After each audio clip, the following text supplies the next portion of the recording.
नमस्कार. या 2 तोतापुरी कैऱ्या घेतल्या आहेत. आता ह्या कैऱ्या आपण कुकरमध्ये टाकायच्या आहेत शिजायला. आता कुकरला 2 शिट्टी करून घ्यायची. बघा कुकर लावला आहे आणि ह्याच्या 2 शिट्टी करून घ्यायच्या. 2 शिट्टी झाल्या की नंतर मग हे खाली थंड झालं की काढायचं आहे. नंतर मग एका पातेल्यामध्ये हे काढून घ्यायचं. आता पातेल्यामध्ये काढून घेतलं की नंतर ह्याचा चमच्याच्या साहाय्याने गरम असेल तर सालं आणि गर काढून घ्यायचा. ह्याची सालं फेकून द्यायची नाही आहेत. आपण या सालाचा उपयोग करणार आहोत. सालं मिक्सरमध्ये टाकून घ्यायची. बघा सालं सगळी व्यवस्थित काढायची आणि मिक्सरमध्ये टाकायचं.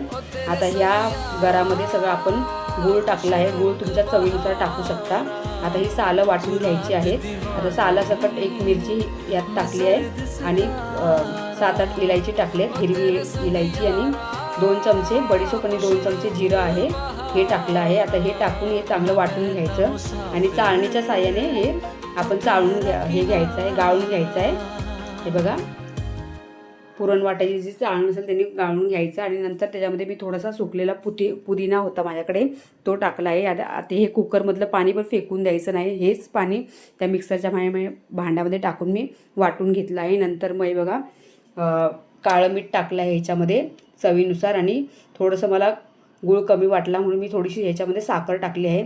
आता हा ताडगोळा आहे. ताडगोळा हा व्यवस्थित जे सालं काढून घ्यायचे आहेत आणि सालं काढून झाले की नंतर ह्याला असं क्यूबमध्ये कापून घ्यायचं चौकोन बघा. आता कापून झालं की नंतर मग आपलं या ग्लासामध्ये असं तिखट मीठ त्याला असं सजावटीसाठी लावलं आहे. जर तुम्हाला लावायचं असेल तर लावा, नाही तर नका लावू. आता हे असं लावून घेतलं आहे. आता लावून झालं की नंतर ह्याच्यामध्ये जे आपण पन्नं बनवलं होतं ते ह्याच्यामध्ये टाकून घ्यायचं ग्लासामध्ये. हे बघा आणि नंतर मग बघा 2 चमचे पन्नं टाकायचं. कैरीचा गर हा टाकून झाला की नंतर मग ह्याच्यामध्ये अर्धा ग्लास पाणी टाकायचं. म्हणजे आपल्या दुसऱ्या ग्लासाने 1 ग्लास फुल होऊपर्यंत पाणी टाकायचं. आता दोन्हीमध्ये असं पाणी टाकून घ्यायचं. नंतर पाणी टाकून झालं की नंतर मग जे ताडगोळे आपण कापून ठेवले होते क्यूब चौकोन आकाराचे ते याच्यामध्ये टाकायचे. जर तुमच्याकडे ताजा पुदिना असेल तर तोही तुम्ही वरून टाकू शकता गार्निशिंगसाठी.